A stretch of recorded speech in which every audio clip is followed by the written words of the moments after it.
سورہ ملک، سورہ ملک کا تعارف۔ مقام نزول، سورہ ملک مکہ مکرمہ میں نازل ہوئی۔ آیات، کلمات اور حروف کی تعداد۔ اس صورت میں 2 رکوع، 30 آیتیں، 330 کلمے اور 1313 حروف ہیں۔ سورہ ملک کے اسماء اور ان کی وجہ تسمیہ۔ اس صورت کے متعدد نام ہیں، جیسے اس کی پہلی آیت میں ملک یعنی سلطنت اور بادشاہت کا ذکر ہے۔ اس مناسبت سے اسے سورہ ملک کہتے ہیں۔ اس کی پہلی آیت کے شروع میں لفظ تبارک ہے، اس مناسبت سے اسے سورہ تبارک کہتے ہیں۔ یہ سورت عذاب قبر سے نجات دینے والی، عذاب سے بچانے والی اور عذاب کو روکنے والی ہے، اس لیے اسے سورہ منجیہ، سورہ واقعہ اور سورہ مانعہ کہتے ہیں۔ یہ سورت اپنے پڑھنے والے کے بارے میں جھگڑا کرے گی، اس لیے اسے سورہ مجادلہ کہتے ہیں، اور یہ قیامت کے دن اپنے پڑھنے والے کی شفاعت کرے گی، اس لیے اسے سورہ شافعہ کہتے ہیں۔ سورہ ملک کے فضائل۔ احادیث میں سورہ ملک کے بکثرت فضائل بیان ہوئے ہیں، اور ان میں سے 4 فضائل سماعت کیجیے۔ نمبر 1، حضرت عبداللہ ابن عباس رضی اللہ تعالی عنہما فرماتے ہیں، رسول اللہ صلی اللہ تعالی علیہ وسلم کی کسی صحابی نے ایک جگہ خیمہ نصب کیا، وہاں ایک قبر تھی اور انہیں معلوم نہ تھا کہ یہاں قبر ہے۔ اچانک انہیں پتہ چلا کہ یہ ایک قبر ہے اور اس میں ایک آدمی سورہ ملک پڑھ رہا ہے، یہاں تک کہ اس نے سورہ ملک مکمل کر لی۔ وہ صحابی رضی اللہ تعالی عنہ جب نبی کریم صلی اللہ تعالی علیہ وآلہ وسلم کی بارگاہ میں حاضر ہوئے تو عرض کی، یا رسول اللہ صلی اللہ تعالی علیہ وسلم، میں نے نادانستہ ایک قبر پر خیمہ لگا لیا۔ اچانک مجھے معلوم ہوا کہ یہ ایک قبر ہے اور اس میں ایک آدمی سورہ ملک پڑھ رہا ہے، یہاں تک کہ اس نے سورت مکمل کر لی۔ تاجدار رسالت صلی اللہ تعالی علیہ وسلم نے ارشاد فرمایا، یہ سورت عذاب قبر کو روکنے والی اور اس سے نجات دینے والی ہے۔ نمبر 2، ابو داؤد شریف کی حدیث ہے، حضرت ابو ہریرہ رضی اللہ تعالی عنہ سے روایت ہے، رسول اکرم صلی اللہ تعالی علیہ وسلم نے ارشاد فرمایا، قرآن پاک میں 30 آیتوں کی ایک سورت ہے، وہ اپنی تلاوت کرنے والے کی شفاعت کرے گی یہاں تک کہ اسے بخش دیا جائے گا۔ وہ سورت تبارک الذی بیدہ الملک ہے۔ نمبر 3، حضرت عبداللہ ابن مسعود رضی اللہ تعالی عنہ فرماتے ہیں، سورہ تبارک اپنے پڑھنے والے کی طرف سے جھگڑا کرے گی یہاں تک کہ اسے جنت میں داخل کر دے گی۔ نمبر 4، حضرت عبداللہ ابن عباس رضی اللہ تعالی عنہما سے روایت ہے، حضور پرنور صلی اللہ تعالی علیہ وآلہ وسلم نے ارشاد فرمایا، بے شک میں کتاب اللہ میں ایک ایسی سورت پاتا ہوں جس کی 30 آیتیں ہیں، جو شخص سوتے وقت اس کی تلاوت کرے گا تو اس کے لیے 30 نیکیاں لکھی جائیں گی، اس کے 30 گناہ مٹا دیے جائیں گے اور اس کے 30 درجات بلند کر دیے جائیں گے، اور اللہ تعالیٰ اس کی طرف فرشتوں میں سے ایک فرشتہ بھیجتا ہے جو اس پر اپنے پر پھیلا دیتا ہے، اور وہ اس آدمی کے بیدار ہونے تک ہر چیز سے اس کی حفاظت کرتا ہے۔ وہ سورت مجادلہ یعنی بحث کرنے والی ہے، جو اپنی تلاوت کرنے والے کے لیے قبر میں بحث کرتی ہے، اور وہ سورت تبارک الذی بیدہ الملک ہے۔ سورہ ملک کے مضامین۔ اس سورت کا مرکزی مضمون یہ ہے کہ اس میں اسلام کے بنیادی عقائد جیسے اللہ تعالیٰ کی وحدانیت، حضور پرنور صلی اللہ تعالی علیہ وسلم کی رسالت، قرآن کی حقانیت، حشر و نشر اور قیامت کے دن اعمال کی جزا و سزا کو انتہائی مؤثر انداز میں بیان کیا گیا ہے۔ نیز اس سورت میں یہ مضامین بیان کیے گئے ہیں۔ نمبر 1، اس سورت کی ابتدا میں اللہ تعالیٰ کی عظمت، سلطنت اور قدرت کے بارے میں بیان کیا گیا، اور یہ بتایا گیا کہ زندگی اور موت کو پیدا کرنے سے مقصود لوگوں کے اعمال کی جانچ کرنا ہے۔ نمبر 2، اللہ تعالیٰ کی قدرت کے آثار بیان کیے گئے کہ اس نے کسی سابقہ مثال کے بغیر ایک دوسرے کے اوپر 7 آسمان بنائے، اور ان آسمانوں میں کسی طرح کا کوئی عیب نہیں، انہیں ستاروں سے مزین کیا، اور ان ستاروں کے ذریعے آسمان کی طرف چڑھنے والے شیطانوں کو مارا جاتا ہے۔ نیز اس کی قدرت کے آثار میں سے یہ ہے کہ اس نے کافروں کے لیے جہنم کا دردناک عذاب تیار کیا ہے، اور ایمان والوں کو مغفرت اور عظیم اجر کی بشارت دی ہے۔ نمبر 3، یہ بتایا گیا کہ اللہ تعالیٰ ظاہر اور پوشیدہ، کھلی ہوئی اور چھپی ہوئی ہر بات کو جانتا ہے۔ نمبر 4، ان نعمتوں کو بیان کیا گیا جو اللہ تعالیٰ نے اپنی مخلوق کو عطا فرمائی ہیں، تاکہ وہ اس کی نعمت کو پہچان کر اس کا شکر ادا کریں اور اللہ تعالیٰ کی وحدانیت کا اقرار کریں۔ نمبر 5، کفار مکہ کو اللہ تعالیٰ کے عذاب سے ڈرایا گیا، اور نبی کریم صلی اللہ تعالی علیہ وسلم کو تسلی دی گئی کہ آپ ان کے جھٹلانے کی وجہ سے غم زدہ نہ ہوں، کیونکہ ان سے پہلے کافر بھی اپنے انبیاء علیہ الصلوۃ والسلام کے ساتھ اسی طرح کا سلوک کرتے تھے۔ نمبر 6، اس صورت کے آخر میں مومن اور کافر کا حال واضح کرنے کے لیے الٹا چلنے والے اور سیدھا چلنے والے کی ایک مثال بیان فرمائی گئی، اور حضور پرنور صلی اللہ تعالی علیہ وآلہ وسلم کو جھٹلانے والوں کو اللہ تعالیٰ کے عذاب سے ڈرایا گیا۔ سورہ تحریم کے ساتھ مناسبت۔ سورہ ملک کی اپنے سے ما قبل سورت تحریم کے ساتھ مناسبت یہ ہے کہ سورہ تحریم کے آخر میں کافروں کے لیے حضرت نوح اور حضرت لوط علیہم الصلاۃ والسلام کی کافرہ بیویوں کی مثال بیان کی گئی، اور مسلمانوں کے لیے فرعون کی مومنہ بیوی حضرت آسیہ رضی اللہ تعالی عنہا اور حضرت عیسیٰ علیہ الصلاۃ والسلام کی والدہ حضرت مریم رضی اللہ تعالی عنہا کی مثال بیان کی گئی، اور یہ صورت اللہ تعالیٰ کے علم کے احاطے، تدبیر اور اس بات پر دلالت کرتی ہے کہ وہ اپنی مخلوق میں جو عجائبات چاہے ظاہر کرتا ہے۔ بسم اللہ الرحمن الرحیم۔ ترجمہ: اللہ کے نام سے شروع جو نہایت مہربان رحمت والا ہے۔ تبارک الذی بیدہ الملک وہو علی کل شیء قدیر۔ ترجمہ: بڑی برکت والا ہے وہ جس کے قبضے میں ساری بادشاہی ہے اور وہ ہر چیز پر قادر ہے۔ تبارک، وہ بڑی برکت والا ہے۔ تفسیر صراط الجنان میں ہے، یعنی اللہ تعالیٰ اپنی ذات میں، صفات میں اور افعال میں ازل سے لے کر ابد تک مخلوق کی صفات سے پاک ہے، اور صرف اسی کے قبضہ قدرت میں تمام امور میں ہر طرح کا تصرف ہے، لہٰذا وہ جس چیز کا چاہے حکم دے اور جس چیز سے چاہے منع کر دے، جو چاہے عطا کرے اور جو چاہے نہ دے، جسے چاہے زندگی دے اور جسے چاہے موت دے، جسے چاہے عزت دے اور جسے چاہے ذلت دے، جسے چاہے غریب بنا دے اور جسے چاہے امیر کر دے، جسے چاہے بیمار کر دے اور جسے چاہے شفا عطا کر دے، جسے چاہے قریب کر دے اور جسے چاہے دور کر دے، جسے چاہے آباد کر دے اور جسے چاہے برباد کر دے، جسے چاہے توڑ دے اور جسے چاہے ملا دے، اور وہ ہر اس چیز پر قادر جو اس کی قدرت کے تحت آنے کے لائق ہے۔ اللہ تعالیٰ کی عظمت و شان۔ اپنی اسی شان کا ذکر کرتے ہوئے ایک اور مقام پر اللہ تعالیٰ ارشاد فرماتا ہے: قل اللہم مالک الملک تؤتی الملک من تشاء وتنزع الملک ممن تشاء وتعز من تشاء وتذل من تشاء بيدك الخير إنك على كل شيء قدير۔ ترجمہ: یوں عرض کرو، اے اللہ ملک کے مالک، تو جسے چاہتا ہے سلطنت عطا فرماتا ہے اور جس سے چاہتا ہے چھین لیتا ہے، اور تو جسے چاہتا ہے عزت دیتا ہے اور جسے چاہتا ہے ذلت دیتا ہے۔ تمام بھلائی تیرے ہی ہاتھ میں ہے، بے شک تو ہر شے پر قدرت رکھنے والا ہے۔ اور ارشاد فرماتا ہے: أَلَمْ تَعْلَمْ أَنَّ اللَّهَ لَهُ مُلْكُ السَّمَاوَاتِ وَالْأَرْضِ يُعَذِّبُ مَن يَشَاءُ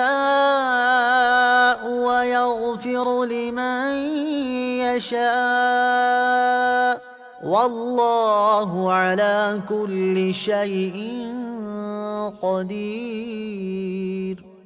ترجمہ: کیا تجھے معلوم نہیں کہ آسمانوں اور زمین کی بادشاہی اللہ ہی کے لیے ہے؟ وہ جسے چاہتا ہے سزا دیتا ہے اور جسے چاہتا ہے بخش دیتا ہے، اور اللہ ہر شے پر قادر ہے۔ اور ارشاد فرماتا ہے: لِلَّهِ مُلْكُ السَّمَاوَاتِ وَالْأَرْضِ يَخْلُقُ مَا يَشَاءُ يَهَبُ لِمَن يَشَاءُ إِنَاثًا وَيَهَبُ لِمَن يَشَاءُ الذُّكُورَ أَوْ يُزَوِّجُهُمْ ذُكْرَانًا وَإِنَاثًا وَيَجْعَلُ مَن يَشَاءُ عَقِيمًا إِنَّهُ عَلِيمٌ قَدِيرٌ۔ ترجمہ: آسمانوں اور زمین کی سلطنت اللہ ہی کے لیے ہے، وہ جو چاہے پیدا کرے، جسے چاہے بیٹیاں عطا فرمائے اور جسے چاہے بیٹے دے، یا بیٹے اور بیٹیاں دونوں ملا کر دے اور جسے چاہے بانجھ کر دے، بے شک وہ علم والا، قدرت والا ہے۔ الذي خلق الموت والحياة ليبلوكم أيكم أحسن عملا وهو العزيز الغفور۔ ترجمہ، وہ جس نے موت اور زندگی کو پیدا کیا تاکہ تمہاری آزمائش کرے کہ تم میں کون اچھے عمل کرنے والا ہے، اور وہی عزت والا، بخشش والا ہے۔ الذی خلق الموت والحیاہ، وہ جس نے موت اور زندگی کو پیدا کیا۔ تفسیر صراط الجنان میں ہے، یہاں سے اللہ تعالیٰ کی قدرت کے بعض آثار بیان کیے جا رہے ہیں۔ چنانچہ ارشاد فرمایا کہ اللہ تعالیٰ نے موت اور زندگی کو پیدا کیا۔ موت انسانوں اور حیوانوں میں روح کے جسم سے جدا ہو جانے اور حواس کی طاقت زائل ہو جانے کا نام ہے، جبکہ زندگی جسم میں روح کے وجود کے ساتھ حواس کی طاقت باقی رہنے کا نام ہے۔ اور پیدا کرنے سے مراد یہ ہے کہ کسی چیز کو وجود بخشنا۔ اس سے معلوم ہوا کہ موت وجودی چیز ہے، کیونکہ محض عدمی چیز پیدا نہیں ہو سکتی۔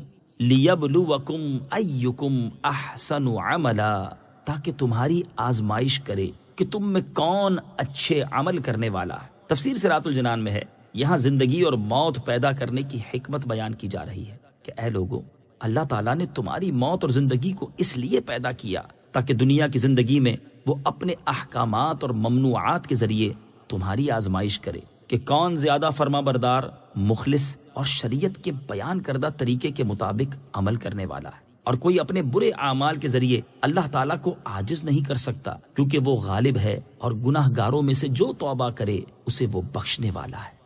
بندے کا ہر عمل اللہ تعالیٰ کی رضا کے لیے اور شرعی طریقے کے مطابق ہونا چاہیے۔ اس آیت سے معلوم ہوا کہ بندے کا ہر عمل خالص اللہ تعالیٰ کی رضا حاصل کرنے کے لیے اور شریعت کے بیان کردہ طریقے کے مطابق ہونا چاہیے۔ لہٰذا جس کا عمل خالص اللہ عز و جل کی رضا حاصل کرنے کے لیے ہو لیکن شریعت کے بیان کردہ طریقے کے مطابق نہ ہو تو وہ عمل مقبول نہیں۔ اسی طرح جس کا عمل شریعت کے بیان کردہ طریقے کے مطابق تو ہو لیکن وہ خالص اللہ تعالیٰ کی رضا حاصل کرنے کے لیے نہ ہو بلکہ ریاکاری اور نفاق کے طور پر ہو تو وہ عمل بھی مقبول نہیں۔ ایک اور مقام پر اللہ تعالیٰ ارشاد فرماتا ہے، انما الہکم الہ واحد فمن كان يرجو لقاء ربه فليعمل عملا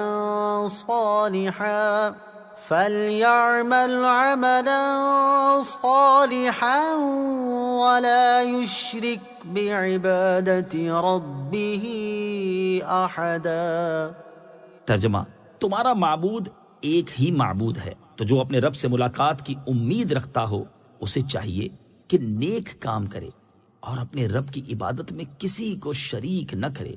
حضرت فضیل بن عیاض رحمۃ اللہ تعالی فرماتے ہیں، جب عمل خالص ہو لیکن درست نہ ہو تو اسے قبول نہیں کیا جائے گا، اور جب عمل درست ہو لیکن خالص نہ ہو تو یہ بھی قبول نہیں کیا جائے گا۔ عمل صرف وہی مقبول ہے جو خالص اور درست ہو، اور عمل خالص اس وقت ہوگا جب اسے اللہ تعالیٰ کی رضا حاصل کرنے کے لیے کیا جائے، اور درست اس وقت ہوگا جب وہ سنت یعنی شریعت کے بتائے ہوئے طریقے کے مطابق ہوگا۔ اس سے ان لوگوں کو نصیحت حاصل کرنی چاہیے جو شریعت کے بیان کردہ طریقے کے مطابق عمل نہیں کرتے، اور اگر انہیں کوئی سمجھائے تو اپنا عمل درست کرنے کے بجائے یہ کہہ کر ٹال دیتے ہیں کہ اللہ تعالیٰ قبول کرے گا۔ ہمیں زندگی عطا کیے جانے اور ہم پر موت مسلط کیے جانے کی حکمت۔ اس آیت سے یہ بھی معلوم ہوا کہ ہمیں زندگی عطا کیے جانے اور ہم پر موت مسلط کیے جانے کی حکمت یہ ہے کہ اللہ تعالیٰ کی اطاعت اور فرما برداری کے معاملے میں ہماری جانچ ہو جائے کہ ہم میں سے کون اللہ تعالیٰ کی اطاعت کرتا ہے اور کیسی اطاعت کرتا ہے، تاکہ آخرت میں جب اطاعت گزاروں کو انعامات ملیں اور نافرمانوں کو سزائیں ملیں تو کوئی یہ اعتراض نہ کر سکے کہ اطاعت گزاروں کو انعامات اور نافرمانوں کو سزا کیوں ملی۔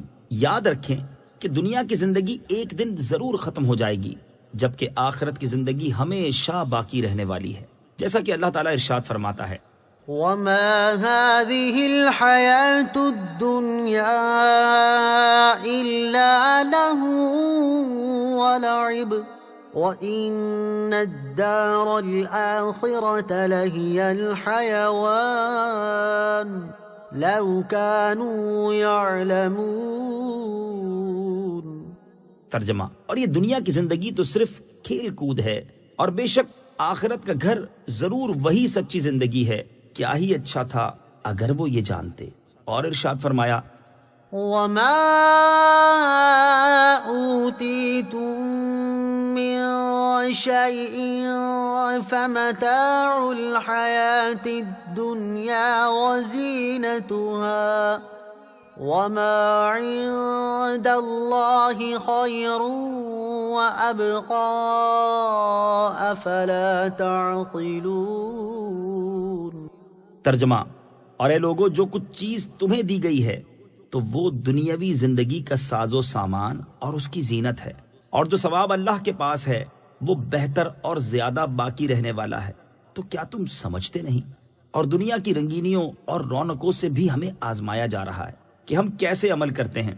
چنانچہ اللہ تعالیٰ ارشاد فرماتا ہے، إِنَّا جَعَلْنَا مَا عَلَى الْأَرْضِ زِينَةً لَهَا لِنَبْلُوَهُمْ أَيُّهُمْ أَحْسَنُ عَمَلًا۔ ترجمہ، بے شک ہم نے زمین پر موجود چیزوں کو زمین کے لیے زینت بنایا تاکہ ہم انہیں آزمائیں کہ ان میں عمل کے اعتبار سے کون اچھا ہے۔ اسی طرح ہمیں پیدا کرنے اور اللہ تعالیٰ نے ہمارے لیے جو نعمتیں پیدا کی ہیں ان کے ذریعے بھی ہمارے اعمال کی آزمائش ہو رہی ہے، جیسا کہ اللہ تعالیٰ ارشاد فرماتا ہے، وَهُوَ الَّذِي خَلَقَ السَّمَاوَاتِ وَالْأَرْضَ فِي سِتَّةِ أَيَّامٍ وَكَانَ عَرْشُهُ عَلَى الْمَاءِ لِيَبْلُوَكُمْ أَيُّكُمْ أَحْسَنُ عَمَلًا۔ ترجمہ، اور وہی ہے جس نے آسمانوں اور زمین کو 6 دن میں بنایا اور اس کا عرش پانی پر تھا، تمہیں پیدا کیا تاکہ تمہیں آزمائے کہ تم میں کون اچھے عمل کرتا ہے۔ اور وہ لوگ جو دنیا کی زندگی میں ایمان لائے اور انہوں نے نیک اعمال کیے، ان کے بارے میں اللہ تعالیٰ ارشاد فرماتا ہے، إِنَّ الَّذِينَ آمَنُوا وَعَمِلُوا الصَّالِحَاتِ إِنَّا لَا نُضِيعُ أَجْرَ مَنْ أَحْسَنَ عَمَلًا أُولَئِكَ لَهُمْ جَنَّاتُ عَدْنٍ تَجْرِي مِنْ تَحْتِهِمُ الْأَنْهَارُ يحلون فيها من أساور من ذهب ويلبسون ثيابا خضرا من سندس وإستبرق متكئين فيها على الأرائك نعم الثواب وحسنت مرتفقا۔ ترجمہ، بے شک جو لوگ ایمان لائے اور نیک اعمال کیے، ہم اچھے عمل کرنے والوں کا ثواب ضائع نہیں کرتے۔ ان کے لیے ہمیشگی کے باغات ہیں، ان کے نیچے نہریں بہتی ہیں، انہیں ان باغوں میں سونے کے کنگن پہنائے جائیں گے اور وہ سبز رنگ کے باریک اور موٹے ریشم کے کپڑے پہنیں گے۔ وہاں تختوں پر تکیے لگائے ہوئے ہوں گے، یہ کیا ہی اچھا ثواب ہے اور جنت کی کیا ہی اچھی آرام کی جگہ ہے۔ اور جنہوں نے کفر کیا اور گناہوں میں مصروف رہے، ان کے بارے میں ارشاد فرماتا ہے، والذین کسبوا السیئات جزاء سیئۃ بمثلها وترهقهم ذلة ما لهم من اللہ من عاصم كأنما أغشيت وجوههم قطعا من الليل مظلما أولئك أصحاب النار هم فيها خالدون۔ ترجمہ، اور جنہوں نے برائیوں کی کمائی کی تو برائی کا بدلہ اسی کے برابر ہے اور ان پر ذلت چھائی ہوگی، انہیں اللہ سے بچانے والا کوئی نہ ہوگا، گویا ان کے چہروں کو اندھیری رات کے ٹکڑوں سے ڈھانپ دیا گیا ہے، وہی دوزخ والے ہیں، وہ اس میں ہمیشہ رہیں گے، لہٰذا اے لوگو استجیبوا لربکم من قبل ان یأتی یوم لا مرد له من اللہ ما لکم من ملجأ یومئذ وما لکم من نکیر۔ ترجمہ، اس دن کے آنے سے پہلے پہلے اپنے رب کا حکم مان لو جو اللہ کی طرف سے ٹلنے والا نہیں۔ اس دن تمہارے لیے کوئی پناہ نہ ہوگی اور نہ تمہارے لیے انکار کرنا ممکن ہوگا۔ الذي خلق 7 سماوات طباقا ما ترى في خلق الرحمن من تفاوت فارجع البصر هل ترى من فطور ثم ارجع البصر كرتين ينقلب إليك البصر خاسئا وهو حسير۔ ترجمہ، وہ جس نے ایک دوسرے کے اوپر 7 آسمان بنائے، اے بندے تو رحمان کے بنانے میں کوئی فرق نہیں دیکھے گا۔ تو نگاہ اٹھا کر دیکھ، کیا تجھے کوئی رخنا نظر آتا ہے؟ پھر دوبارہ نگاہ اٹھا کر دیکھ، نگاہ تیری طرف ناکام ہو کر تھکی ماندی پلٹ آئے گی۔ الذی خلق 7 سماوات طباقا، وہ جس نے ایک دوسرے کے اوپر 7 آسمان بنائے۔ تفسیر صراط الجنان میں ہے۔ اس آیت اور اس کے بعد والی آیت کا خلاصہ یہ ہے کہ اللہ تعالیٰ کی قدرت کے آثار میں سے یہ ہے کہ اس نے کسی سابقہ مثال کے بغیر ایک دوسرے کے اوپر 7 آسمان بنائے۔ ہر آسمان دوسرے کے اوپر کمان کی طرح ہے، اور دنیا کا آسمان زمین کے اوپر گنبد کی طرح ہے، اور ایک آسمان کا فاصلہ دوسرے آسمان سے کئی 100 برس کی راہ ہے۔ تو اے بندے تو اللہ تعالیٰ کے بنانے میں کوئی فرق اور کوئی عیب نہیں دیکھے گا، بلکہ انہیں مضبوط، درست، برابر اور متناسب پائے گا۔ تو آسمان کی طرف نگاہ اٹھا کر دیکھ تاکہ تو اپنی آنکھوں سے اس خبر کے درست ہونے کو دیکھ لے اور تیرے دل میں کوئی شبہ باقی نہ رہے۔ پھر دوبارہ نگاہ اٹھا اور بار بار دیکھ، ہر بار تیری نگاہ تیری طرف ناکام ہو کر تھکی ماندی پلٹ آئے گی کہ بار بار کی جستجو کے باوجود بھی وہ ان میں کوئی خلل اور عیب نہ پا سکے گی۔ وَلَقَدْ زَيَّنَّا السَّمَاءَ الدُّنْيَا بِمَصَابِيحَ وَجَعَلْنَاهَا رُجُومًا لِلشَّيَاطِينِ وَأَعْتَدْنَا لَهُمْ عَذَابَ السَّعِيرِ۔ ترجمہ، اور بے شک ہم نے نیچے کے آسمان کو چراغوں سے آراستہ کیا اور انہیں شیطانوں کے لیے مارنے کا ذریعہ بنایا، اور ہم نے ان کے لیے بھڑکتی آگ کا عذاب تیار کر رکھا ہے۔ وَلَقَدْ زَيَّنَّا السَّمَاءَ الدُّنْيَا بِمَصَابِيحَ، اور بے شک ہم نے نیچے کے آسمان کو چراغوں سے آراستہ کیا۔ تفسیر صراط الجنان میں ہے۔ اس آیت میں اللہ تعالیٰ نے اپنی قدرت کی ایک اور دلیل بیان فرمائی ہے کہ بے شک اللہ تعالیٰ نے نیچے کے آسمان کو ستاروں سے آراستہ کیا، جو کہ زمین کی طرف سب سے زیادہ قریب ہے، اور لوگ اسے دیکھتے ہیں، اور ان ستاروں کو شیطانوں کے لیے مارنے کا ذریعہ بنایا کہ جب شیاطین آسمان کی طرف فرشتوں کی گفتگو سننے اور باتیں چرانے پہنچیں تو ستاروں سے شعلے اور چنگاریاں نکلیں جن سے انہیں مارا جائے۔ اور اللہ تعالیٰ نے ان شیاطین کے لیے دنیا میں جلانے کے بعد آخرت میں بھڑکتی آگ کا عذاب تیار کر رکھا ہے۔ اس کی نظیر یہ آیات مبارکہ ہے۔ إِنَّا زَيَّنَّا السَّمَاءَ الدُّنْيَا بِزِينَةٍ الْكَوَاكِبِ وَحِفْظًا مِّن كُلِّ شَيْطَانٍ مَارِدٍ۔ ترجمہ، بے شک ہم نے نیچے کے آسمان کو ستاروں کے سنگھار سے آراستہ کیا اور ہر سرکش شیطان سے حفاظت کے لیے۔ مسجدوں میں روشنی کے آلات نصب کرنے کی ترغیب۔ علامہ اسماعیل حقی رحمۃ اللہ تعالی اس مقام پر مساجد میں روشنی کرنے کے آلات نصب کرنے کی ترغیب دیتے ہوئے فرماتے ہیں، جب اللہ تعالیٰ نے زمین کی چھت آسمان کو ستاروں سے مزین فرمایا ہے تو بندوں کو چاہیے کہ وہ مساجد کی چھتوں کو قندیلوں اور چراغوں اور فی زمانہ روشنی حاصل کرنے کے جدید آلات سے مزین کریں جب حضرت عمر بن خطاب رضی اللہ تعالی عنہ نے نماز تراویح میں لوگوں کو حضرت ابی بن کعب رضی اللہ تعالی عنہ کے پیچھے اکٹھا کیا تو مسجد میں قندیلیں لٹکائیں۔ انہیں دیکھ کر حضرت علی المرتضیٰ کرم اللہ تعالی وجہ الکریم نے فرمایا، اے ابن خطاب، آپ نے ہماری مسجدوں کو روشن کیا، اللہ تعالی آپ کی قبر کو روشن کرے۔ وَلِلَّذِينَ كَفَرُوا بِرَبِّهِمْ عَذَابُ جَهَنَّمَ وَبِئْسَ الْمَصِيرُ۔ ترجمہ، اور جنہوں نے اپنے رب کے ساتھ کفر کیا ان کے لیے جہنم کا عذاب ہے اور وہ کیا ہی برا ٹھکانہ ہے۔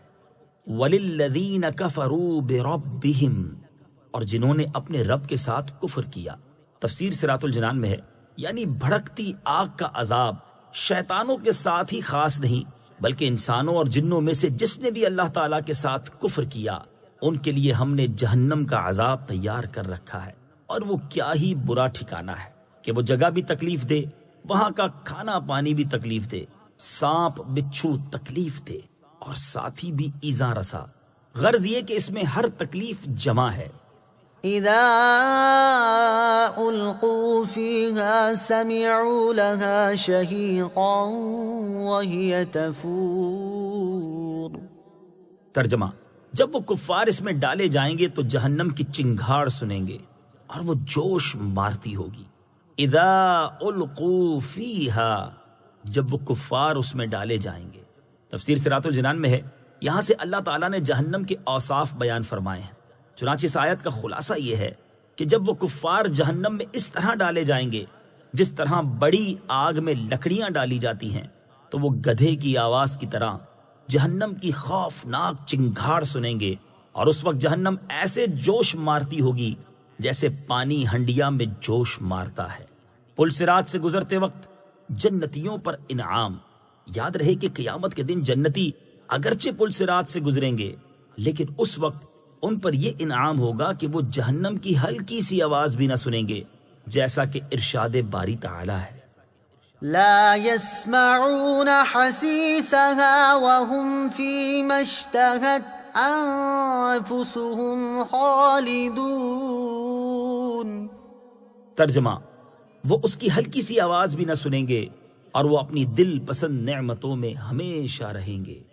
تكاد تميز من الغيظ كلما ألقي فيها فوج سألهم خزنتها ألم يأتكم نذير قالوا بلى قد جاءنا نذير فكذبنا وقلنا ما نزل الله من شيء إن أنتم إلا في ضلال كبير وقالوا لو كنا نسمع أو نعقل ما كنا في أصحاب السعير فاعترفوا بذنبهم فسحقا لأصحاب السعير۔ ترجمہ، معلوم ہوتا ہے کہ غضب سے پھٹ جائے گی جب کبھی کوئی گروہ اس میں ڈالا جائے گا تو اس کے داروغہ ان سے پوچھیں گے کیا تمہارے پاس کوئی ڈر سنانے والا نہیں آیا تھا؟ وہ کہیں گے کیوں نہیں، بے شک ہمارے پاس ڈر سنانے والے تشریف لائے۔ پھر ہم نے انہیں جھٹلایا اور ہم نے کہا اللہ نے کوئی چیز نہیں اتاری، تم تو بڑی گمراہی میں ہی ہو۔ اور وہ کہیں گے اگر ہم سنتے یا سمجھتے تو دوزخ والوں میں نہ ہوتے۔ تو اب انہوں نے اپنے گناہ کا اقرار کیا تو دوزخیوں کے لیے پھٹکار ہو، تکاد تمیز من الغیظ، معلوم ہوتا ہے کہ غضب سے پھٹ جائے گی۔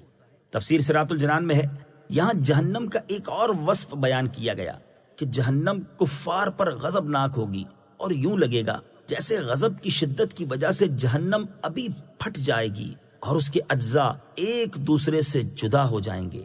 اس سے معلوم ہوا کہ جہنم میں احساس ہے، وہ غضب بھی کرتی ہے بلکہ کلام بھی کرتی ہے، جیسا کہ ایک اور مقام پر ارشاد باری تعالی ہے، يوم نقول لجهنم هل امتلأت وتقول هل من مزید۔ ترجمہ، جس دن ہم جہنم سے فرمائیں گے کیا تو بھر گئی، وہ عرض کرے گی کیا کچھ اور زیادہ ڈالنے کو ہے؟ کلما القی فیہا فوج، جب کبھی کوئی گروہ اس میں ڈالا جائے گا۔ تفسیر صراط الجنان میں ہے جہنم کا حال بیان کرنے کے بعد اب اہل جہنم کا حال بیان کیا جا رہا ہے۔ چنانچہ آیت کے اس حصے اور اس کے بعد والی 2 آیات کا خلاصہ یہ ہے کہ جب کبھی کفار کا کوئی گروہ جہنم میں ڈالا جائے گا تو جہنم کے داروغہ حضرت مالک علیہ السلام اور ان کے مددگار فرشتے ڈانٹتے ہوئے ان سے پوچھیں گے، اے کافروں، کہ دنیا میں تمہارے پاس کوئی ڈر سنانے والا نہیں آیا تھا جو تمہارے سامنے تمہارے رب عز و جل کی آیات پڑھتا، تمہیں اس دن کی ملاقات سے ڈراتا اور اللہ تعالیٰ کے عذاب کا خوف دلاتا؟ وہ اعتراف کرتے ہوئے کہیں گے کیوں نہیں، بے شک ہمارے پاس ڈر سنانے والے تشریف لائے اور انہوں نے اللہ تعالیٰ کے احکام پہنچائے، اللہ تعالیٰ کے غضب اور آخرت کے عذاب سے ڈرایا، لیکن ہم نے انہیں جھٹلایا اور دنیاوی کاموں میں مشغولیت اور تکبر میں حد سے بڑھنے کی وجہ سے ہم نے ان آیات کے بارے میں کہا کہ اللہ تعالیٰ نے کوئی چیز نہیں اتاری۔ اے ہمیں ڈرانے والو، تم تو بڑی گمراہی میں ہی ہو۔ جہنم کے خازن انہیں مزید ڈانٹتے ہوئے کہیں گے کیا تم نے رسولوں کی زبان سے اپنے رب عز و جل کی آیات نہیں سنی اور ان کے معانی کو نہیں سمجھا تاکہ تم انہیں نہ جھٹلاتے؟ کفار جواب دیتے ہوئے کہیں گے اگر ہم نے دنیا میں رسولوں کی ہدایت کو دل سے سنا ہوتا اور اپنی عقل سے کام لیتے ہوئے اسے سمجھا ہوتا تو آج ہم دوزخ والوں میں سے نہ ہوتے۔ بعض مسلمان بھی جہنم میں داخل ہوں گے۔ یاد رہے کہ قیامت کے دن ایسا نہیں ہوگا کہ صرف کافروں کو ہی جہنم میں ڈالا جائے گا، بلکہ بعض گناہگار مسلمان بھی ایسے ہوں گے جنہیں ان کے گناہوں کی سزا دینے کے لیے جہنم میں داخل کیا جائے گا۔ لہٰذا ہر مسلمان کو چاہیے کہ وہ اپنی عقل سے کام لے اور اللہ تعالیٰ اور اس کے پیارے حبیب صلی اللہ تعالی علیہ وآلہ وسلم کے دیے ہوئے احکامات کے مطابق نیک عمل کرنے اور گناہوں سے بچنے کی کوشش کرے تاکہ قیامت کے دن جہنم کے دردناک عذاب میں مبتلا ہونے اور اس بات پر پچھتانے سے بچ جائے کہ کاش میں نے اللہ تعالیٰ اور اس کے حبیب صلی اللہ تعالی علیہ وآلہ وسلم کے احکامات کے مطابق زندگی گزاری ہوتی تو آج مجھے جہنم میں داخل نہ کیا جاتا۔ اللہ تعالیٰ ہمیں اپنی رضا والی زندگی بسر کرنے کی توفیق عطا فرمائے اور جہنم اور اس کے عذابات سے ہمیں محفوظ فرمائے، آمین۔ وَقَالُوا لَوْ كُنَّا نَسْمَعُ أَوْ نَعْقِلُ، اور وہ کہیں گے اگر ہم سنتے یا سمجھتے۔ امام عبداللہ بن احمد نصفی رحمت اللہ تعالی علیہ فرماتے ہیں یہ آیت اس بات کی دلیل ہے کہ احکام شرع کا مدار دلیل عقلی اور دلیل سمعی دونوں پر ہے اور دونوں حجت لازمہ ہیں۔ فَاعْتَرَفُوا بِذَنبِهِمْ، تو اب انہوں نے اپنے گناہ کا اقرار کیا۔ تفسیر صراط الجنان میں ہے ارشاد فرمایا کہ اب جہنم میں داخل ہوتے وقت انہوں نے اپنے گناہ کا اقرار کیا کہ ہم رسولوں کی تکذیب کرتے تھے۔ اس وقت چاہے یہ اقرار کریں یا انکار، انہیں اس کا کوئی فائدہ نہیں اور جہنمیوں کو اللہ تعالیٰ نے اپنی رحمت سے دور کر دیا ہے۔ ان الذين يخشون ربهم بالغيب لهم مغفرة واجر كبير۔ ترجمہ، بے شک جو لوگ بغیر دیکھے اپنے رب سے ڈرتے ہیں ان کے لیے بخشش اور بڑا ثواب ہے۔ ان الذین یخشون ربهم بالغیب، بے شک جو لوگ بغیر دیکھے اپنے رب سے ڈرتے ہیں۔ تفسیر صراط الجنان میں ہے اللہ تعالیٰ نے کفار کے بارے میں وعید بیان کرنے کے بعد یہاں ایمان والوں کے بارے میں وعدے کا بیان فرمایا ہے۔ چنانچہ ارشاد فرمایا کہ وہ لوگ جو اپنے رب عز و جل سے ڈرتے ہیں حالانکہ انہوں نے اپنے رب عز و جل کو دیکھا نہیں ہے اور اس کے عذاب سے ڈرتے ہوئے اس پر ایمان لاتے ہیں تو ان کے لیے ان کے گناہوں سے بخشش اور ان کی نیکیوں کا بڑا ثواب یعنی جنت ہے۔ اللہ تعالیٰ کا خوف رکھنے والے بزرگ، اللہ تعالیٰ سے ڈرنے والے کے بارے میں ایک اور مقام پر ارشاد ہوتا ہے من خشی الرحمن بالغیب وجاء بقلب منیب ادخلوها بسلام ذلك یوم الخلود۔ ترجمہ، جو رحمان سے بن دیکھے ڈرتا ہے اور رجوع کرنے والے دل کے ساتھ آتا ہے ان سے فرمایا جائے گا سلامتی کے ساتھ جنت میں داخل ہو جاؤ، یہ ہمیشہ رہنے کا دن ہے۔ لہٰذا ہر مسلمان کو چاہیے کہ وہ اپنے دل میں اللہ تعالیٰ کا خوف رکھے اور اس کے عذاب سے ڈرتا رہے۔ ترغیب کے لیے یہاں خوف خدا کی 2 مثالیں سماعت کیجیے۔ نمبر 1، علامہ اسماعیل حقی رحمۃ اللہ تعالی علیہ فرماتے ہیں، حضور پرنور صلی اللہ تعالی علیہ وآلہ وسلم نماز تہجد میں اتنا روتے تھے کہ آپ کے سینہ مبارک سے ہانڈی کھولنے کی سی آواز آتی تھی۔ نمبر 2، حضرت ابو عمران رحمۃ اللہ تعالی علیہ فرماتے ہیں کہ مجھے خبر پہنچی ہے کہ حضرت جبریل علیہ الصلوۃ والسلام ایک مرتبہ بارگاہ رسالت میں روتے ہوئے حاضر ہوئے تو نبی اکرم علیہ الصلوۃ والسلام نے دریافت کیا، اے جبریل تمہیں کس چیز نے رلا دیا؟ تو انہوں نے عرض کی، جب سے اللہ تعالیٰ نے جہنم کو پیدا فرمایا ہے میری آنکھیں اس وقت سے کبھی اس خوف کے سبب خشک نہیں ہوئیں کہ مجھ سے کوئی نافرمانی نہ ہو جائے اور میں جہنم میں ڈال دیا جاؤں۔ اللہ تعالیٰ ہمیں بھی اپنا خوف نصیب کرے، آمین۔ وَأَسِرُّوا قَوْلَكُمْ أَوْ اجْهَرُوا بِهِ إِنَّهُ عَلِيمٌ بِذَاتِ الصُّدُورِ۔ ترجمہ، اور تم اپنی بات آہستہ کہو یا آواز سے، بے شک وہ تو دلوں کی بات جانتا ہے۔ وَأَسِرُّوا قَوْلَكُمْ أَوْ اجْهَرُوا بِهِ، اور تم اپنی بات آہستہ کہو یا آواز سے۔ تفسیر صراط الجنان میں ہے، شان نزول حضرت عبداللہ ابن عباس رضی اللہ تعالیٰ عنہ فرماتے ہیں، مشرکین رسول اللہ صلی اللہ تعالیٰ علیہ وسلم کے بارے میں باتیں کیا کرتے اور حضرت جبریل علیہ الصلوۃ والسلام ان کی گفتگو نبی پاک علیہ الصلوۃ والسلام تک پہنچا دیتے۔ اس پر مشرکین نے آپس میں کہا کہ چپکے چپکے بات کیا کرو تاکہ محمد صلی اللہ تعالیٰ علیہ وسلم کا خدا سن نہ پائے۔ اس پر یہ آیت نازل ہوئی اور انہیں بتایا گیا کہ تمہاری یہ کوشش فضول ہے، کیونکہ اللہ تعالیٰ کی شان تو یہ ہے وہ دل کی بات کو زبان پر آنے سے پہلے ہی جانتا ہے، تو وہ تمہاری زبانوں سے کی ہوئی گفتگو کو کیسے نہیں جان سکتا؟ اللہ تعالیٰ کی شان تو بہت ہی بلند و بالا ہے۔ اس کے محبوب بندے حضرت سلیمان علیہ الصلوۃ والسلام کا یہ حال تھا کہ انہوں نے 3 میل سے چونٹی کی آواز سن لی تھی۔ أَلَا يَعْلَمُ مَنْ خَلَقَ وَهُوَ اللَّطِيفُ الْخَبِيرُ۔ ترجمہ، کیا جس نے پیدا کیا وہ نہیں جانتا؟ حالانکہ وہی ہر باریکی کو جاننے والا خبردار ہے۔ الا یعلم من خلق، کیا جس نے پیدا کیا وہ نہیں جانتا؟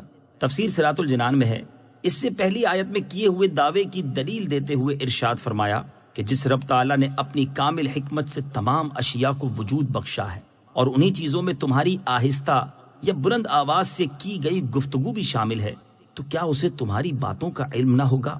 حالانکہ اس کی شان تو یہ ہے کہ وہ ہر باریکی کو جاننے والا ہے، حتیٰ کہ وہ اندھیری رات میں ٹھوس پتھر پر چلنے والی سیاہ چونٹی کے نشانات کو بھی دیکھتا ہے اور وہ تمام باطنی چیزوں پر خبردار ہے۔ هو الذي جعل لكم الأرض ذلولا فامشوا في مناكبها وكلوا من رزقه وإليه النشور۔ ترجمہ، وہی ہے جس نے تمہارے لیے زمین کو تابع کر دیا تو تم اس کے رستوں میں چلو اور اللہ کی روزی میں سے کھاؤ اور اسی کی طرف اٹھنا ہے۔ هو الذی جعل لکم الارض ذلولا، وہی ہے جس نے تمہارے لیے زمین کو تابع کر دیا۔ تفسیر صراط الجنان میں ہے، اس آیت میں اللہ تعالیٰ نے وہ نعمتیں بیان فرمائیں جو اس نے اپنی مخلوق کو عطا فرمائی ہیں تاکہ وہ اس کی نعمت کو پہچان کر اس کا شکر ادا کریں اور اللہ تعالیٰ کی وحدانیت کا اقرار کریں۔ چنانچہ اس آیت کا خلاصہ یہ ہے کہ اللہ تعالیٰ وہی ہے جس نے زمین کو مناسب طور پر نرم فرما کر تمہارے تابع کر دیا تاکہ تمہارے لیے اس میں کنویں کھودنا، چشمے جاری کرنا، نہریں بنانا، مکانات اور عمارتیں تعمیر کرنا، کھیتی باڑی اور باغبانی کرنا ممکن ہو جائے، ورنہ اگر وہ زمین کو ٹھوس پتھر کی طرح بنا دیتا یا لوہا، سونا، پیتل وغیرہ کسی دھات کی بنا دیتا تو گرمیوں میں زمین انتہائی گرم ہو جاتی اور سردیوں میں انتہائی ٹھنڈی۔ اس طرح زمین پر چلنا دشوار ہو جاتا، اور اگر پانی کی طرح نرم بنا دیتا تو کوئی چیز اس پر ٹھہر ہی نہ سکتی اور یوں زمین پر زندگی گزارنا ہی دشوار ہو جاتا۔ یہ اللہ تعالیٰ کا بہت بڑا احسان ہے کہ اس نے زمین کو ایسا بنایا ہے کہ اس سے نفع حاصل کیا جا سکے، تو تم اس کے راستوں میں چلو اور اللہ تعالیٰ کی روزی میں سے کھاؤ جو اس نے تمہارے لیے پیدا فرمائی ہے، اور تمہیں قبروں سے جزا کے لیے اسی کی طرف اٹھنا ہے۔ أأمنتم من في السماء أن يخسف بكم الأرض فإذا هي تمور أم أمنتم من في السماء أن يرسل عليكم حاصبا فستعلمون كيف نذير۔ ترجمہ، کیا تم اس اللہ عز و جل سے بے خوف ہو گئے جس کی سلطنت آسمان میں ہے، اس بات میں کہ وہ تمہیں زمین میں دھسا دے تو وہ زمین اچانک کانپنے لگے؟ یا تم اس سے بے خوف ہو گئے کہ جس کی سلطنت آسمان میں ہے، اس بات میں کہ وہ تم پر پتھراؤ بھیجے تو تم جلد جان لوگے کہ میرا ڈرانا کیسا تھا۔ اَأَمِنْتُمْ مَنْ فِي السَّمَاءِ، کیا تم اس سے بے خوف ہو گئے جس کی سلطنت آسمان میں ہے؟ تفسیر صراط الجنان میں ہے، اس آیت اور اس کے بعد والی آیت میں اللہ تعالیٰ نے کفار مکہ کو اپنے عذاب سے ڈراتے ہوئے فرمایا کہ اے کفار مکہ، جس رب تعالیٰ کی سلطنت آسمان میں ہے اس کی نافرمانی کر کے کیا تم اس بات میں اس سے بے خوف ہو گئے کہ وہ قارون کی طرح تمہیں بھی زمین میں دھسا دے اور اس وقت تک زمین کو حرکت میں رکھے جب تک تم اس کے سب سے نچلے حصے میں نہ پہنچ جاؤ؟ یا جس رب تعالیٰ کی سلطنت آسمان میں ہے اس کی نافرمانی کر کے کیا تم اس بات میں اس سے بے خوف ہو گئے کہ وہ حضرت لوط علیہ السلام کی قوم کی طرح تم پر بھی پتھراؤ بھیجے؟ تو عذاب دیکھ کر تم جلد جان لوگے کہ میرا اپنے عذاب سے ڈرانا کیسا تھا۔ اللہ تعالیٰ کے عذاب سے بے خوف نہ ہوا جائے۔ اسی عذاب کا ذکر کرتے ہوئے ایک اور مقام پر اللہ تعالیٰ نے ارشاد فرمایا، أَفَأَمِنْتُمْ أَنْ يَخْسِفَ بِكُمْ جَانِبَ الْبَرِّ أَوْ يُرْسِلَ عَلَيْكُمْ حَاصِبًا ثُمَّ لَا تَجِدُوا لَكُمْ وَكِيلًا۔ ترجمہ، کیا تم اس بات سے بے خوف ہو گئے کہ اللہ تمہارے ساتھ خشکی کا کنارہ زمین میں دھسا دے یا تم پر پتھر بھیجے پھر تم اپنے لیے کوئی حمایت ہی نہ پاؤ؟ اور ارشاد فرمایا، قُلْ هُوَ الْقَادِرُ عَلَىٰ أَن يَبْعَثَ عَلَيْكُمْ عَذَابًا مِّن فَوْقِكُمْ أَوْ مِن تَحْتِ أَرْجُلِكُمْ۔ ترجمہ، تم فرماؤ وہی اس پر قادر ہے کہ تم پر تمہارے اوپر سے یا تمہارے قدموں کے نیچے سے عذاب بھیجے، اور یہ اللہ تعالیٰ کا اپنی مخلوق پر لطف و کرم اور اس کی رحمت ہے کہ انہیں عذاب دینے پر قادر ہونے کے باوجود ان کے کفر اور گناہوں کی وجہ سے فوری عذاب نازل نہیں کرتا بلکہ اسے مؤخر فرما دیتا ہے، جیسا کہ ارشاد باری تعالیٰ ہے، وَلَوْ يُؤَاخِذُ اللَّهُ النَّاسَ بِمَا كَسَبُوا مَا تَرَكَ عَلَى ظَهْرِهَا من دابة ولكن يؤخرهم إلى أجل مسمى فإذا جاء أجلهم فإن الله كان بعباده بصيرا۔ ترجمہ، اور اگر اللہ لوگوں کو ان کے کمائے ہوئے اعمال کی وجہ سے پکڑتا تو زمین کی پیٹھ پر کوئی چلنے والا نہ چھوڑتا، لیکن وہ ایک مقرر میعاد تک انہیں ڈھیل دیتا ہے، پھر جب ان کی مقررہ مدت آئے گی تو بے شک اللہ اپنے تمام بندوں کو دیکھ رہا ہے، لہٰذا اس کی رحمت اور کرم کے پیش نظر اس کے عذاب سے بے خوف ہو جانا بہت بڑی نادانی اور کم عقلی ہے۔ وَلَقَدْ كَذَّبَ الَّذِينَ مِن قَبْلِهِمْ فَكَيْفَ كَانَ نَكِيرِ۔ ترجمہ، اور بے شک ان سے پہلے لوگوں نے جھٹلایا تو میرا انکار کیسا ہوا۔ وَلَقَدْ كَذَّبَ الَّذِينَ مِن قَبْلِهِمْ، اور بے شک ان سے پہلے لوگوں نے جھٹلایا۔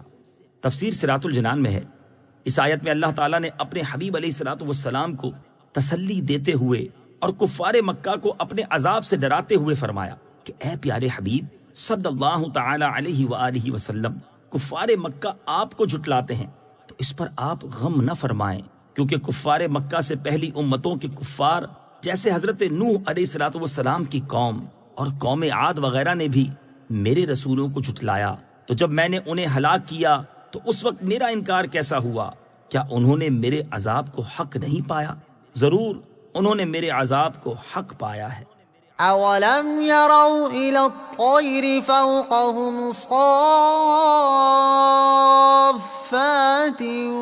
ويقبضن ما يمسكهن الا الرحمن انه بكل شيء بصير۔ ترجمہ، اور کیا انہوں نے اپنے اوپر پر پھیلاتے ہوئے اور سمیٹتے ہوئے پرندے نہ دیکھے؟ انہیں رحمان کے سوا کوئی نہیں روکتا، بے شک وہ سب کچھ دیکھ رہا ہے۔ اولم یروا الی الطیر فوقہم، اور کیا انہوں نے اپنے اوپر پرندے نہ دیکھے؟ اس آیت میں اللہ تعالیٰ نے وہ چیز بیان فرمائی جو اس کی قدرت کے کمال پر دلالت کرتی ہے۔ چنانچہ ارشاد فرمایا کہ کیا کفار مکہ غافل ہیں اور انہوں نے اپنے اوپر ہوا میں اڑتے وقت پر پھیلاتے ہوئے اور سمیٹتے ہوئے پرندے نہیں دیکھے؟ انہیں ہوا میں پر پھیلانے اور سمیٹنے کی حالت میں گرنے سے رحمان عز و جل کے سوا کوئی نہیں روکتا۔ حالانکہ پرندے بوجھل، موٹے اور جسیم ہوتے ہیں، اور بھاری چیز طبعاً پستی کی طرف مائل ہوتی ہے، وہ فضا میں نہیں رک سکتی۔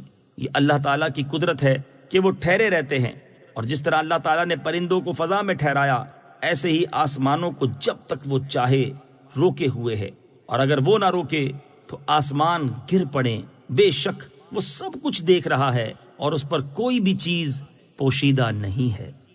پرندوں اور جہازوں کی پرواز اللہ تعالیٰ کی قدرت کی دلیل ہے۔ پرندوں کی پرواز کا ذکر کرتے ہوئے ایک اور مقام پر اللہ تعالیٰ نے ارشاد فرمایا، أَلَمْ يَرَوْا إِلَى الطَّيْرِ مُسَخَّرَاتٍ فِي جَوِّ السَّمَاءِ مَا يُمْسِكُهُنَّ إِلَّا اللَّهُ إِنَّ فِي ذَلِكَ لَآيَاتٍ لِقَوْمٍ يُؤْمِنُونَ۔ ترجمہ، کیا انہوں نے پرندوں کی طرف نہ دیکھا جو آسمان کی فضا میں اللہ کے حکم کے پابند ہیں؟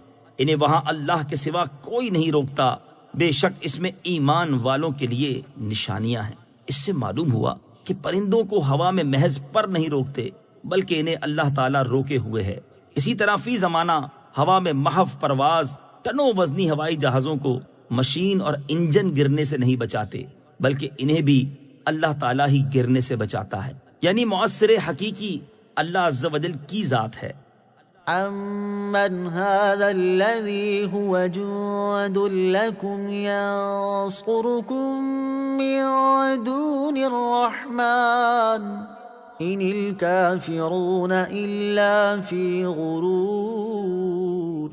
ترجمہ، یا وہ کون سا تمہارا لشکر ہے جو رحمان کے مقابلے میں تمہاری مدد کرے گا؟ کافر صرف دھوکے میں پڑے ہوئے ہیں۔ امن هذا الذی هو جند لکم، یا وہ کون سا تمہارا لشکر ہے؟ تفسیر صراط الجنان میں ہے، کفار مکہ دو چیزوں پر اعتماد کرتے ہوئے ایمان قبول کرنے سے انکار کرتے اور رسول کریم صلی اللہ تعالی علیہ وآلہ وسلم سے دشمنی رکھتے تھے۔ نمبر 1 مالی اور افرادی قوت، اور نمبر 2 ان کا یہ عقیدہ کہ بت ان تک بھلائیاں پہنچاتے ہیں اور ان سے نقصانات دور کرتے ہیں۔ اللہ تعالیٰ نے اس آیت میں پہلی چیز کا رد کرتے ہوئے ارشاد فرمایا کہ اے کافروں، اگر اللہ تعالیٰ تمہیں عذاب میں مبتلا کرنا چاہے تو تمہارا وہ کون سا لشکر ہے جو رحمان کے مقابلے میں تمہاری مدد کرے گا اور تم سے اس کا عذاب دور کر دے گا؟ تمہارا کوئی مددگار نہیں، اور کافر صرف شیطان کے اس فریب میں ہیں کہ ان پر عذاب نازل نہ ہوگا۔ أَمَّنْ هَذَا الَّذِي يَرْزُقُكُمْ إِنْ أَمْسَكَ رِزْقَهُ بَلْ لَجُّوا فِي عُتُوٍّ وَنُفُورٍ۔ ترجمہ، یا کون ایسا ہے جو تمہیں روزی دے اگر اللہ اپنی روزی روک لے، بلکہ وہ سرکش اور نفرت میں ڈھیٹ بن گئے ہیں۔ امن هذا الذی یرزقکم، یا کون ایسا ہے جو تمہیں روزی دے؟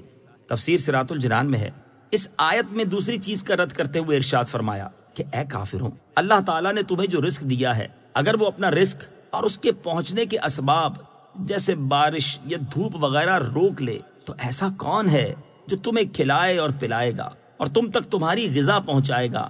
ان کفار کا حال تو یہ ہے کہ انہوں نے ان نصیحتوں سے اثر نہیں لیا اور نہ ہی ان پر یقین کیا، بلکہ وہ سرکش اور نفرت میں ڈھیٹ بن گئے ہیں، اسی وجہ سے وہ حق سے قریب نہیں ہوتے۔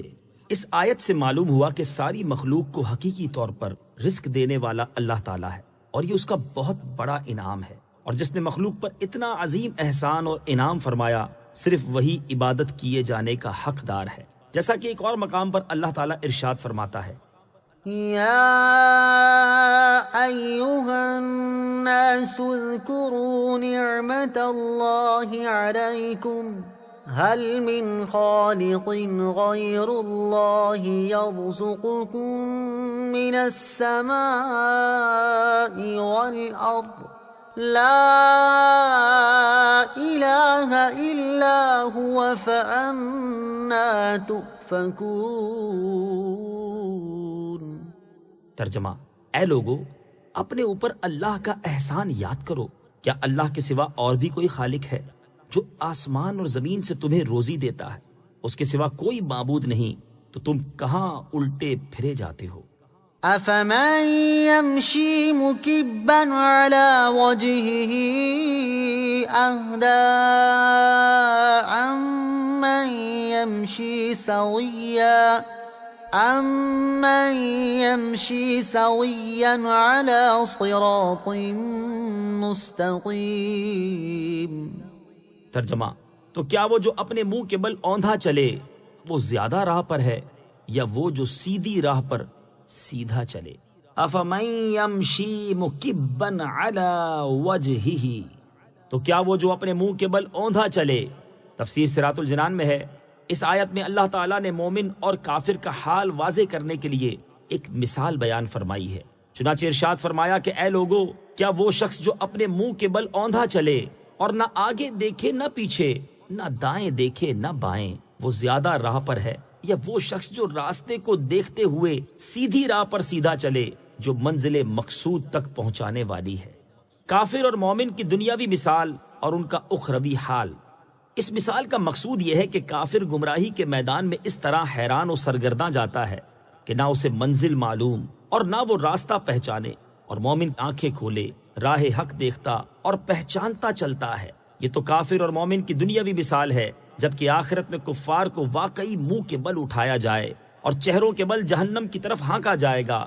چنانچہ ارشاد باری تعالیٰ ہے، وَنَحْشُرُهُمْ يَوْمَ الْقِيَامَةِ عَلَى وُجُوهِهِمْ عُمْيًا وَبُكْمًا وَصُمًّا مَأْوَاهُمْ جَهَنَّمُ كُلَّمَا خَبَتْ زِدْنَاهُمْ سَعِيرًا۔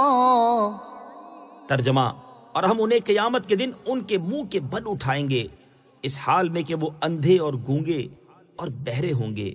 ان کا ٹھکانہ جہنم ہے، جب کبھی بجھنے لگے گی تو ہم اسے اور بھڑکا دیں گے۔ اور ارشاد فرمایا، الذين يحشرون على